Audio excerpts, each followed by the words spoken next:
Sunday here in Mobile, and the other day I got a call from Dan Baker that owns my first business. Him and his brother Tom Baker, they owned Pinnon Meats up in Rockford, and I was thinking this would be a good time to tell you how I went into business with no money down.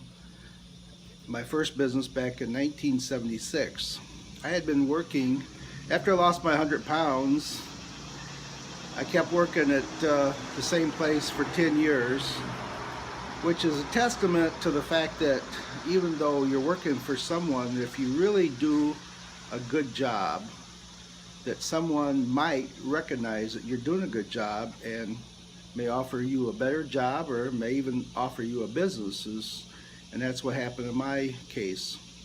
I was working for Meads for 10 years, from 1966 to 76, and Ken Seal had a little store that he'd been running, well, probably for 15 or 20 years, and he had just bought a new Airstream travel trailer. It was beautiful, and he had a nice truck to pull it, and he was trying to sell his business, but he couldn't sell it because the business wasn't doing enough business to really make any money.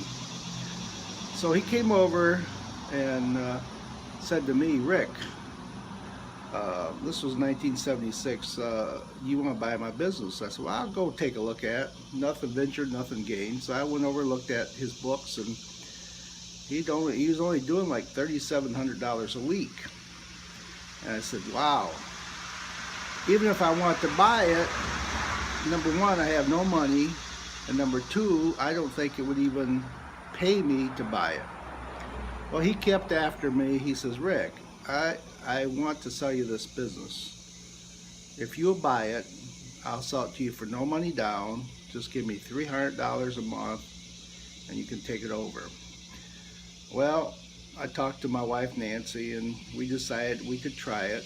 So we put our house up for sale. We sold our house because I couldn't even afford the house payment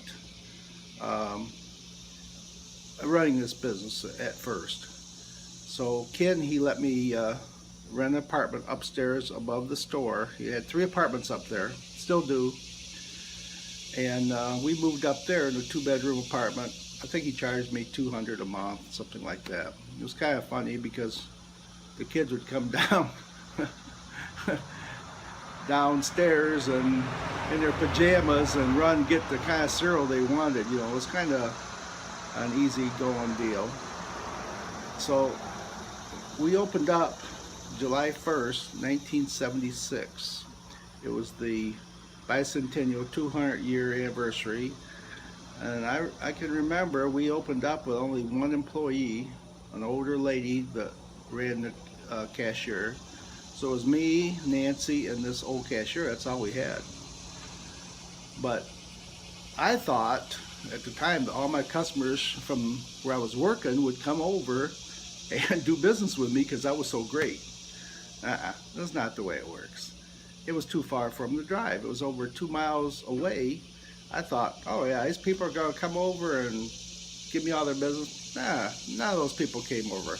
I had to develop new customers, and it was a hard go to begin with, but slowly and slowly it picked up, and after a year we were really making money. After 2 years we actually bought a new home, and after 3 years we built a new home on 14 acres I had bought previously.